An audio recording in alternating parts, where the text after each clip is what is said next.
Coming to you from Studio 1452 in downtown Detroit. Thanks for dropping into this week's edition of Michigan Chronicle News Now.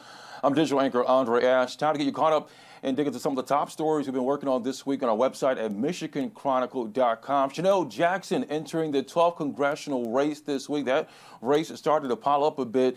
Take a look here at this. She's a former state rep, and she announced her candidacy this week for the U.S. Congress of Michigan's 12th congressional district. Jackson was elected state representative in Northwest Detroit and served in leadership as Speaker Pro Tem in the Michigan House. She made history becoming the youngest African-American woman ever elected to the Michigan legislature. And she made this announcement statement this week. She says, I'm running for Congress because loud and extreme politicians, both Democrats and Republicans, are threatening to destroy our democracy, and families across the 12th district are caught in the crossfire of these self-serving elected officials. We'll keep a watch on that hot race moving forward. Take a look here at this next story. Detroit's Queen of Soul's granddaughter auditioning for American Idol, but did she get the golden ticket? Take a look here at this. Her name is Grace Franklin, whose grandmother is the late Aretha Franklin, got the spotlight in her TV appearance on the Fox singing competition, but probably not the result she was hoping for from the judges. The 15-year-old appeared in this week's episode of Idol, and she sang the Lauryn Hill version of Roberta Flack hit Killing Me Softly, as well as her grandmother's hit Ain't No Way. But Franklin's performance got kudos from Judge Katy Perry, but did not get a yes from Luke Bryan or Lionel Richie. Here were the words from Lionel Richie to Franklin. She says, I love you, and I think the best for you, or the best thing for you, would be to take this shot going backwards. Go back and get a running start, and then come back at this again. Those were the words from Lionel Richie to Grace Franklin. So I guess they're saying better luck next time.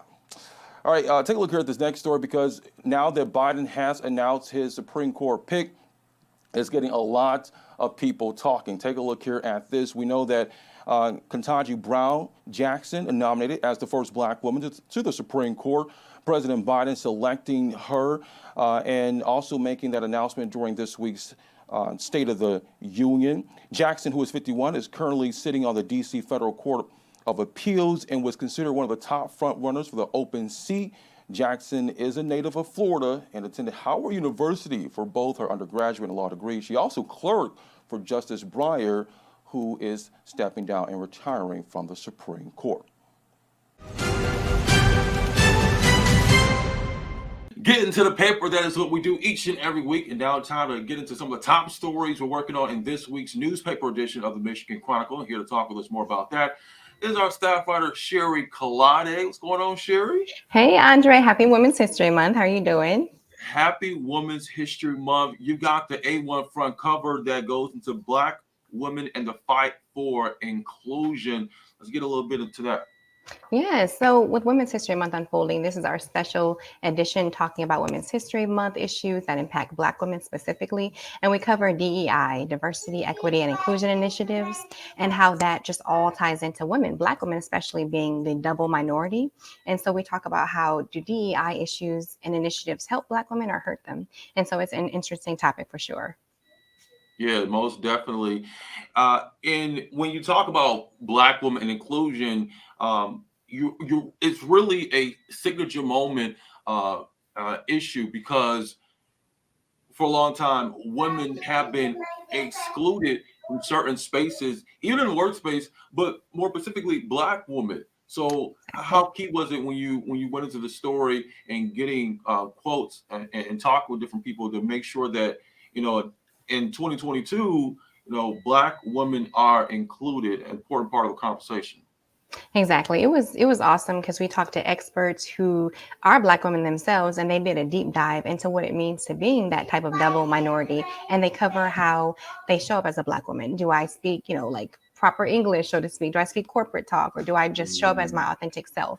And so it's an interesting deep dive into what that looks like and how it helps their pocketbook too. I love it.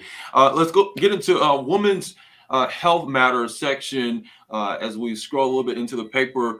You talked to this phenomenal woman in this particular piece that talks about generational ties, understanding Black mothers and their adult children. What did this piece entail?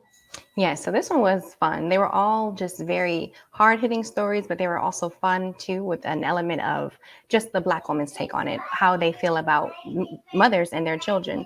I was able to interview Dr. Sabrina King, who excuse me, Dr. Sabrina Jackson, who you know also, and she talked a little bit about how just Black women and their daughters have a different relationship sometimes than Black women and their sons, and that goes way back to slavery with the Willie Lynch letters, and they're just it's a deep dive into that and how those repercussions are still impacting us today. And I was also able to interview someone named Cameo King. She had shared some light and life into how therapy kind of helps iron out these situations too. Yeah, that story is definitely deep, and people can check out more of your stories all the time, 24/7 on our website at MichiganChronicle.com, and also in this week's edition, you got some other good pieces in there as well. This is our Women's History Month edition, so make sure that people go check it out. Sherry Kaladi, staff writer with Michigan Chronicle. Thanks so much for getting to the paper. Thank you. And can I add, these were written by Black women about Black women, so it's just extra special right there. I love that. That's Yes, something special we do here at the Chronicle. exactly. All we can say. Thanks, Andre. Thanks so much. All right. What's up, y'all? My name is Janae, and I was a 2016 SWAG awardee. I interned with the bank, and I am now a full-time employee at Huntington Bank. Now, the Michigan Chronicle and Huntington Bank 7th Annual SWAG Awards are back. Now, there is a lot of cash for you all to access. 15 scholarships ranging from $2,500 to $25,000, and I'm here to give you some tips. Now look, I got 3 tips for you all.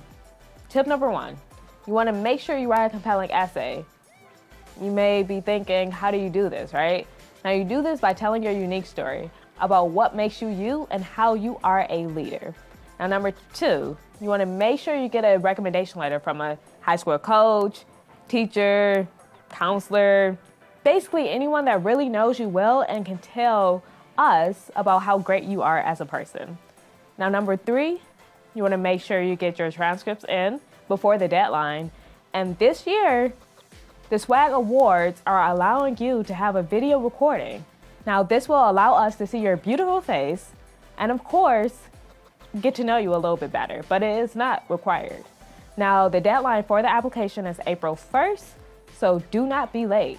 Now, you can access the scholarship at MichiganChronicle.com/SWAG Awards. Y'all, let's get this money.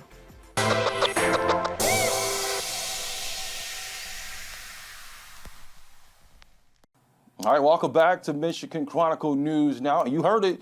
If you're a high school student, make sure that you do get in on this opportunity. For more information on how you can apply, go to MichiganChronicle.com/SWAG Awards. The deadline is April 1st, and that is no April Fool's joke. Pancakes and Politics, always the event you want to be at. Who's who in the room talking about the important issues that impacts us here across Southeast Michigan. Pancakes and Politics, a sold-out event.